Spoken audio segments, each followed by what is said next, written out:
Love Peter Block. He's a brilliant thinker, sociologist. He's written some great books. One of his books is called Beyond Community, and just a lot of great stuff. But one of the things that Block said was a gift is not, and thinking about, when we use the term gifts, everybody has gifts, God-given gifts and talents and everything. He said a gift's not a gift unless it's given.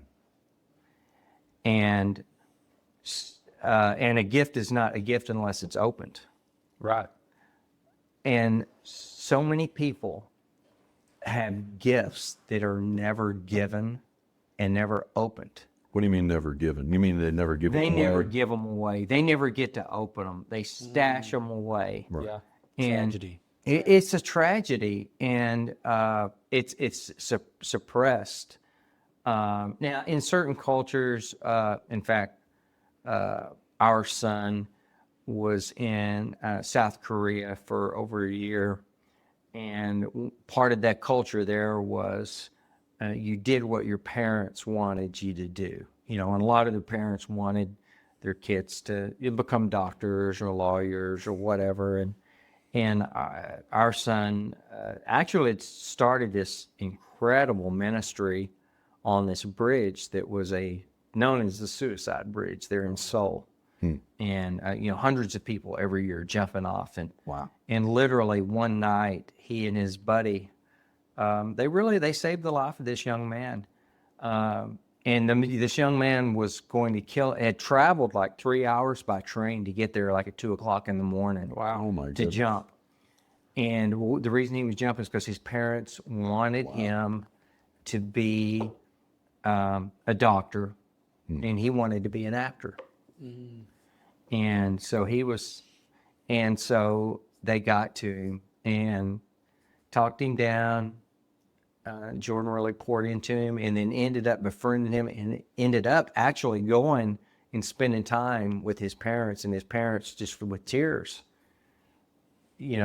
thanked my son and his buddy, and then they're like, told their son, you can be an actor, you can. Yeah. But now that's an extreme degree in those cultures, but I think that there's a lot of pressure on young people today, and we hear more and more about, well, you got to get college education. But what if that's not your wiring? And now there's a big calling for tradesmen. We need carpenters, we need plumbers, we need welders, we need all this. And there are certain people that they have a passion for those things, yet they're going to go and they're going to live in this thing. It's, you got to go to college, and you got to get a mortgage, and you got to get married and have kids, and so then they can go do some cycle over, and they never get to give their gifts or use their gifts. That's a pretty big issue. I mean, isn't it a near impossibility for your gifts to match your career? I mean, like that's like a needle in a haystack. Mm-hmm. Yeah. I mean, you don't. That's a real privilege. Yeah. I mean, to pursue it is one thing. To find it would be another. You could live an entire disappointing life.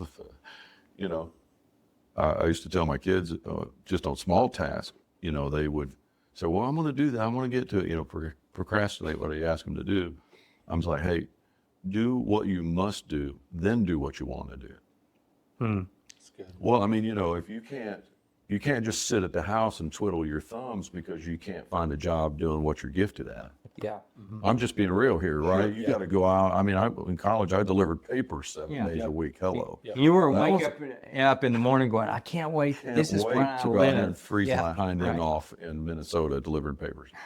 But I mean, I was just looking for a check on Friday because I had bills to pay, because you have a larger mission in life, and you got to have some money. So do what you must do. And I think that until you can diverge into something that is your talent or whatever, you find your way into it, you got to do what you must do. I mean, that's just me. Maybe it's my dad way of talking. I don't know. We've lost a lot of that. The idea of well, and I think Duty.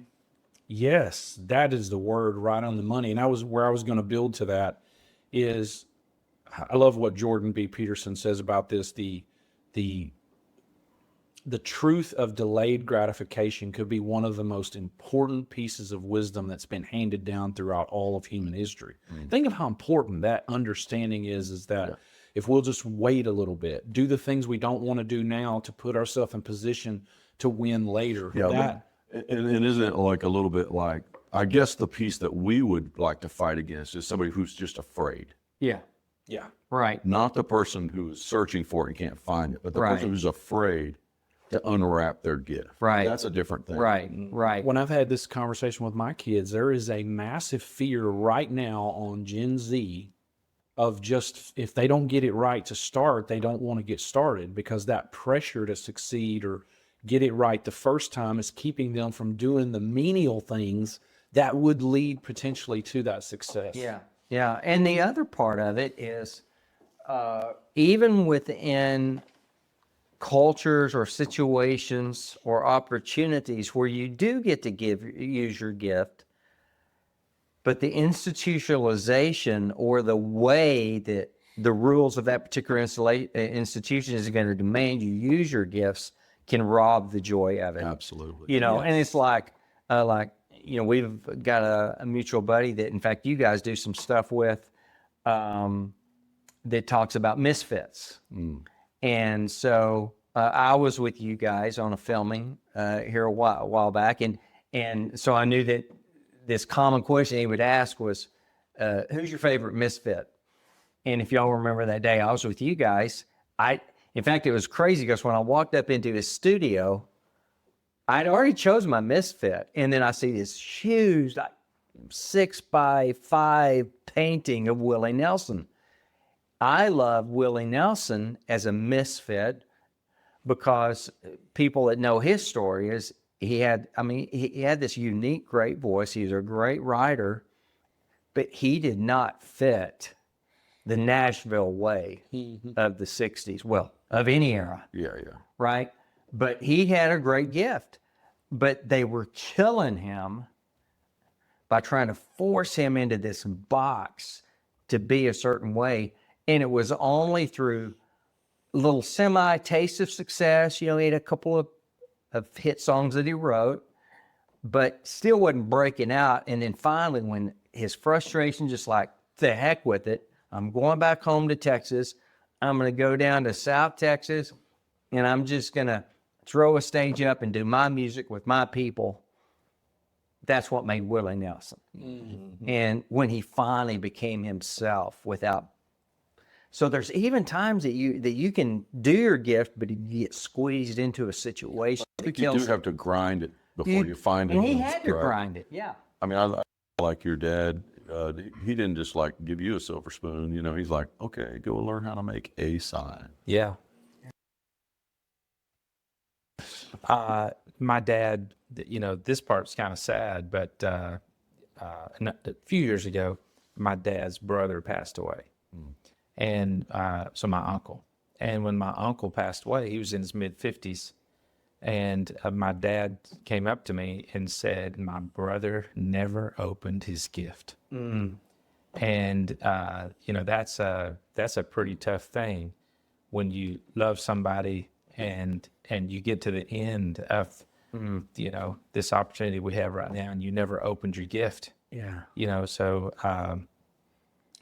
But it all, obviously I'm in the middle of this with the young adults in my family, my children, and it's a process, and it just takes time, and there's I don't think there's any other way to do it than, and the thing is it's not a cookie cutter thing. It's so Everybody's different. Opening the gift, figuring out how to use that gift and give that gift away, and then even figuring out where you're supposed to give that gift away, to what people group am I supposed to give this gift away. Right. Those are steps in a progression of this whole story that we have in life, Right. And it's a journey. It's like the Willie Nelson thing. I mean, for him to have to go through all of that, he needed to go through that so that he could get to the spot where his gift was really Opened and given. Yeah, right. I mean, Bob Dylan's stories are kind of the same thing. You know what I mean? He did cover songs, and here he has this unique voice. Was was able to write. People were already doing his songs, but he's still doing cover songs and recording them because that's what the music industry was demanding of him. Yeah. The Beatles had their 10,000 hours down before anyone outside of tiny little clubs all around, England and and Europe. Tiny little places before they broke through. It's like we have to be willing to put in so much excellence in the journey. Sometimes it's a grind. And the thing that's hitting me too, just to maybe encourage any Gen Zers that are listening, or if you're parenting Gen Z, is have multiple ways in which you're wanting to put that gift out there, or at least explore it. Don't expect it all to come through your career. Yeah. If it does, great. But you can always reposition in your career at some other point. But what available opportunity or space do you have before you where you could share a gift, and I mean, have most a of couple it- of layers where you're putting those things out. Most of us find it serendipitously anyway, right? Right. It's like, wasn't anything you expected, it was just like something happened. You're like, that's it for me. That's me. And then people, they compare their life with somebody else's life, in the whole process of the gifts being opened and unfolded and all that kind of stuff. And that's super draining. Now, what would your advice be to Gen Z people in the journey? Like, okay, you're in the front end of the journey, you're trying to find it. What should they do now when they don't know? Right. Yeah. Well, it's worth I don't want to jump too far from that comparison, because when we do comparison, especially with social media, but I used to illustrate this with the nightly news would have like the sports highlights. What is that? 15 seconds, 30 seconds of the game with just little clips? That's not the whole story. Right. Too many of us are comparing ourselves with someone else's highlight reel, not all the down and we don't think we're going to win. What are we going to do? Right. We're running out of clock. How are we going to get another touchdown? It's just great to see him catch the ball. Right. Oh, they won the game. Too many people are comparing themselves to something that's not real. Yeah. It's not real. Yeah. And it destroys joy. So we have to compare ourselves. And to and the with right. that, talking about like the highlight reel, it's so often we think somebody was, and this goes back to the Beatles and others. Oh boy, they were overnight success. Go tell them that Yeah. that they were an overnight success. No, they ground for They 7, 8, 9 ground years. out. Yeah. But how It's- much grind Yeah. was in the Beatles story. Yeah, And they were fascinating. good because they had spent that much time. Yeah. I guess my take on it is, some people are like, things are beneath them because they have a gift or because they have a talent or because they have a goal or a vision of themselves. So then menial things are beneath them. I think it's an awful posture. It is. And I think that is, Well, I see that as a character issue. yeah. And for the gifts, I mean, to open your gifts and figure out what your gifts are, you can't exclude the process of developing your character, because in your gift, just, you can't sustain it when you get it open and get it and giving it away, because you haven't developed this character. You haven't done things, in that regard. I was talking to one of my sons the other day, and this kind of goes back to really the beginning of this conversation, where we were talking about people just being afraid or having fear about just getting going. And the question you just asked, you said, well, what advice, would you have? For me, it's moved. It's really moved and Action. Take some action. Yes. Take action in the waiting.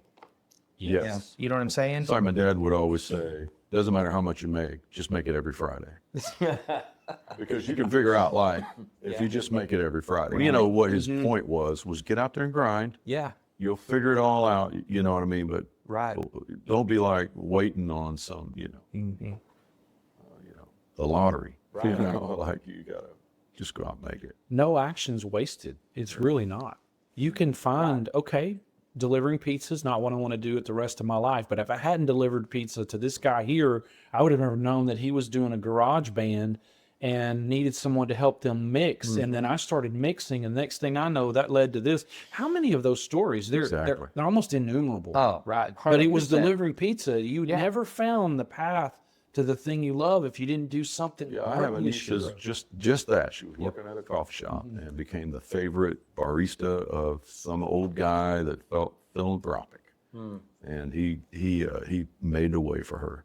And she's still benefiting from that. That's amazing. Yeah, We have to get out of our own heads and just act sometimes, and trust that action will grant at least a small amount of new perspective that'll position us for the next thing, and it'll start unfolding. Yeah. But it doesn't unfold with us trying to think it through and it be a perfect plan when we take our first The step. Millionaire Next Door, you guys, old book, but it was talking about how you don't really recognize the millionaire next door. One of the, talked about all the common features, One of them was somebody helped him. Everybody had a somebody helped me story. Yeah. Somebody gave me a leg up. I wouldn't be here today if it hadn't been for this person, Yeah. what they said, Yeah. some magnanimous gesture. Yeah, there are a lot of stories like that, and of course, this is an oldie, but which some of the young people are like, who is this? But Carol Burnett. I mean, Who was that? yeah, exactly. I said the young people. Oh, Well, he's under 50. Exactly. See, I mean, one of the great comedians of our time, and she was struggling, and there was this older guy that gave her $1,000 to go, to New York and go for her dream, and said, you don't have to pay it back to me, but basically he didn't use the language back then, but it was a pay it forward type of deal. This is a loan. Now, you do this for somebody else. Right. And she could directly said, I would have never, it was what you were saying, Paul, is like, if somebody hadn't helped me, I would have never became what I became. And people that are in a position to do that, they recognize hunger, excellence, striving. Doesn't matter where you are in the lowest pit. Yeah. They can see it in you. yes. Yeah. Yeah. It's not likely to get $1,000 check if you're just in your bedroom thinking about what's the right career path. Exactly.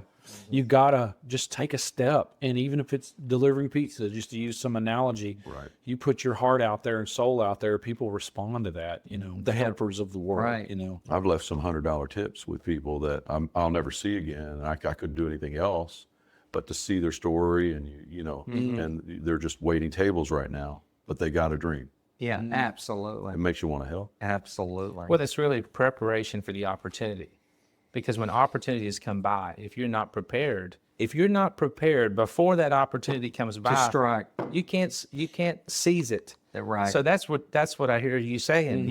Is moving and taking some action. Yeah. Like I told, I was talking to one of my sons about he's getting a job, and I said, what if you go and it takes you 6 different interviews before you get to the job that you're supposed to have, right? Well, you've got to get up and move and go through 5 interviews that didn't work out to get to the 6th one. Right. So learning something beneficial from each one of those. Yes. Who's to say that the 6th one, it all kind of comes together and you give your absolute best interview because of the whole process. You got And sometimes even like, these, and we probably all experience this, but when you're younger and you work these jobs, not because you want to, but you have to, or it motivates you to open your gifts. I mean, when I was a sophomore in high school, I worked all summer long. This back in the 1980. At the time, it was a record-breaking heat in Texas. I remember this story. 52 days of 100-degree weather in Texas, and I'm working with my uncle. Yeah, I think I wrote about it. Drilling water wells. Yeah. That was and that was my grandpa's legacy. Well, that was the summer I knew I did not want to be a driller. right. So the next summer, brilliant here, I decided to be a roofer that summer in Fort Worth. Well, that would be good. Well, then that's the summer I learned I did not want to be a roofer. But you talk about motivating somebody to go pursue your gift and your calling. Yeah. It was, it was a great experience as far as Absolutely. that goes. Yeah. And I was able to buy all the Jordache jeans I wanted to. Jordan. Jordache. And Prager mags. Prager mags too. You So, upgraded from those tough skins. look it up, millennials. Hi, Jordache. Had the little horse Yeah, head on it. Yeah. that's it. That's it. Remember it. I remember it. I had set my sights in little town of Steelsby, right? But I had set my sights on Parker's Do-It Center. It was a Do-It Center lumber yard. And I was like, this is the job. I was starting to feel my calling to serve. And so I was like, how do I play all this? I just think working at this lumber yard is going to fit. It just felt right. I went in there with my application and everything. They're like, we're not hiring. And we're probably not going to be hiring for a long time. And I was like, I want to work here, and I feel like I'm fulfilled here. They're like, well, we don't have a job. I said, I walked out and I was like, you will have a job. Someone's going to get Now, fired. listen, everyone, this is OCD to the max, but I wanted to work there. This was 6 weeks. I went in every single day. You're kidding me. And some days I went in 3 times. Oh my gosh. I know I'm not recommending this, but I wanted to work there. It worked though. I walked in and they'd see me and they're like, just point at me right back. I mean, I didn't get in 3 feet, and then the manager's like, just pointed me back out. I walked back out, and I would go to lunch, and then I'd come back and like, you guys go up with a job. Are you yet?" hiring now? And it got to be really funny until like, this is 6 weeks. Of It's going still really funny. every single day because I wanted to work there. And I walked in explains a one lot. day, Yeah. and Troy, the general manager, he just slumped down, and I was like, I'm getting a job. You beat him down. Beat him down. Broke his spirit. I come in there, and he just slumps. He said, whatever we got to do, hiring, make a position. I don't care. And he's just going down the office hallway, just pointing to look at me. Oh my So we knew each other by then. You know, I'm bringing him like water and stuff to drink. I mean, I wanted to work there, and I worked there. How long did you work there? I worked there 2 for about weeks. 9 months. I went there 9 months, and 9 months or so, and then it was there that I went on staff at church. But I ended up being a delivery driver for a lumber company, and those guys later, they were like, there was just I've always been honored by this, but they were like, Lord, Royce, we would have, if we knew you was going to work as hard as you did, we'd have hired you a lot sooner. I said, Why didn't you ask for a job? But we laughed about that. That's They were, awesome. and they thanked me later for being tenacious about it because we just, it was a wonderful experience. That's great. for me to That's a work there, great and I story, man. Wanted Yeah. to be there. I mean, if you happen to know what you want to do, I mean, that's the lumberyard, I happen to obviously. know. It wasn't That's- your that's career, what I wanted, but yeah. if it fell in line with your talent, the same template would work, right? Yes. Go help the guy who's doing it. Yes. Go get in line with that person. you know? Intern with it. Yes. Like you might have to give something away for free. Yeah. But rubbing shoulders with the thing Yeah. you know you're passionate about or you think you're passionate Yeah. about. Sacrifice. Some of the greatest careers start with being an intern. Yes. Some of the really good ones. Oh, we were talking about Bob Dylan earlier. He left, his hometown, went to New York, went straight to the hospital to see Woody Guthrie. I mean, he went to see his hero. The dude was in the hospital. And that started, he plays song for him. I mean, Yeah. at least in the movie. Yeah. I don't know if that's the real one. But that's very much like Kris Kristofferson. Okay. Kris Kristofferson, he'd been a Rhodes Scholar, Air Force Army Ranger. His dad was a military officer. He'd obviously been to West Point himself. All this, he wanted to be a songwriter. And his parents were like, "You have got to be kidding." His mom was like, "Get out of here." So he goes and starts pushing a mop in Nashville. I mean, literally, he's got all this. Wow. A Rhodes Scholar. And he's mopping floors. And so, he did it so he could get around them. And then he gets a buddy to loan him a helicopter. And he lands in Johnny Cash's backyard. No. That's I the did not true know story. that story. You didn't know this story? Yes, and he gave Cash some of his songs. Unbelievable. And Cash was like, anybody's crazy enough to land a helicopter in my backyard, I'm going to listen to your songs. There you go. That's how Kris Kristofferson got started. Yeah. It's that There you go. tenacity. Yeah, it to is. just go with it. And I think it's worth saying you might not know for sure, but go to what makes sense right now or what you're being drawn to, even if it's just a tiny step. Do something in that direction and more direction will come. And give it 100%. Give it everything. Like go 6 weeks every single day, 3 times a day to work at a lumber yard. Find a do-it center and Hey, you'll wear them down eventually. They'll hire you. It's good. It's a great story. That's cool.